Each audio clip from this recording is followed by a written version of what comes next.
Nous sommes en 2009, One Piece et Naruto sont dans leurs plus grands arcs, respectivement Impel Down Marineford, l'invasion Pain et la poursuite d'Itachi. Le shonen Neketsu est à son apogée, mais à ce moment-là, un manga va venir casser les codes du nom de Shingeki no Kyojin.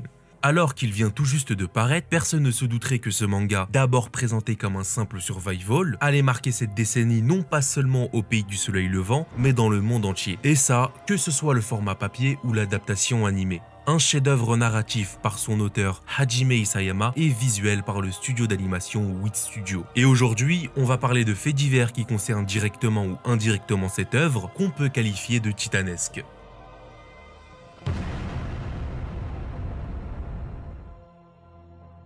Parmi les titans primordiaux, vous l'aurez sûrement remarqué, mais certains titans possèdent un domaine de prédilection. La résistance pour le cuirassé, l'endurance pour le charrette, l'agilité pour le mâchoire, la destruction pour le colossal, sauf le féminin, le plus polyvalent dans tous les domaines. Justement, il s'avère qu'on connaît certaines statistiques de certains titans. Le cuirassé a 8 sur 10 en force, 6 en rapidité et 11 sur 10 en armure. Le bestial obtient les notes de 7 sur 10 en force, 5 en rapidité et 10 sur 10 en intelligence. Le colossal quant à lui a 10 sur 10 en force, 3 en rapidité et 10 sur 10 en dangerosité. Et le féminin, 6 sur 10 en force, 8 en rapidité, 10 sur 10 en armure et 11 sur 10 au combat. Bien sûr, certaines de ces statistiques sont influencées par le détenteur du titan. Mais dans la globalité, ça prouve encore une fois la polyvalence du titan féminin et s'il n'avait pas été capturé, je n'imagine pas les dégâts qu'il aurait davantage causés. Hajime Isayama a attribué une note de beauté à ses personnages. On retrouve Anji avec 5 sur 10, Armin 4 sur 10, Reiner 9 sur 10 et Levi avec un somptueux 11 sur 10 déclarant même que chaque coup de crayon en le dessinant est un réel plaisir. Non c'est faux, il lui a mis 2. En parlant de goût et de préférence, les parfums de glace préférés de nos personnages sont le citron pour Levi, la vanille pour Armin, le chocolat pour Eren et la fraise pour Mikasa.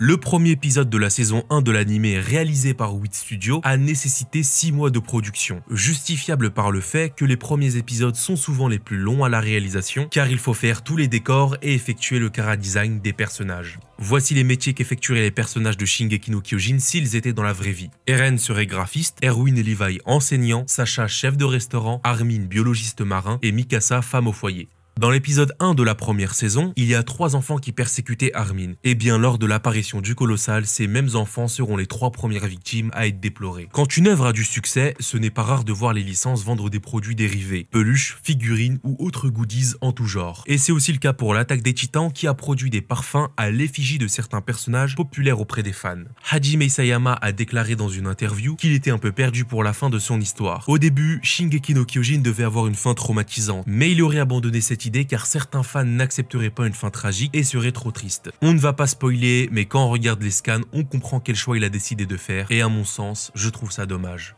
Selon Eld, il y a 5 ans, Nanaba était parmi les rares survivants aux côtés de Anji, Levi, Mike et Erwin. Le fait qu'elle soit restée en vie est l'une des raisons pour lesquelles elle a eu connaissance du véritable but de la 57e expédition. Mais ce qu'il faut surtout retenir, c'est qu'elle faisait partie des rares personnes en qui Erwin pouvait avoir confiance. Lors de la première apparition du charrette, Isayama avait décidé que son détenteur serait un homme d'âge moyen, mais il lui a semblé qu'une femme serait plus pertinente donnant naissance au personnage de Pieck. Le concept d'homme pouvant contrôler des titans tout en restant protégé à l'intérieur est inspiré du genre mecha où les protagonistes combattent des ennemis dans des robots géants. Avant d'être publié à la Kodansha, Isayama avait essayé de publier SNK à la Shueisha dans le célèbre magazine Weekly Shonen Jump. Mais les éditeurs lui demandèrent de changer son style de dessin car cela ne correspondait pas au magazine, ce qu'il refusa. Le personnage de Mikasa a été décrit comme valant 1000 soldats à elle toute seule, en référence à une chronique poétique qui raconte la lutte entre 2 clans pour le contrôle du Japon du nom de Heike Monogatari, où l'expression était utilisée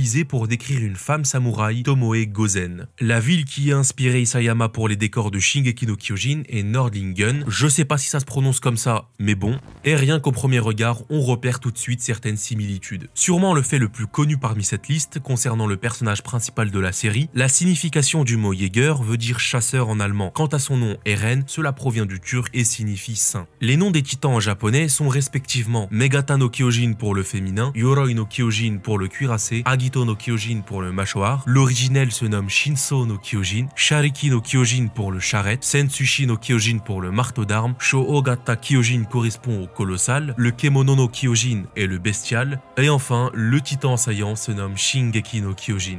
Le personnage de Levi dort très peu, seulement 2 à 3 heures par nuit, car ce dernier est victime d'insomnie. D'ailleurs, quand il va se coucher, il ne change pas ses vêtements, car selon lui, ce n'est pas un acte nécessaire. Stop, on va voir si vous avez retenu le fait numéro 17, comment se nomme le titan féminin en japonais.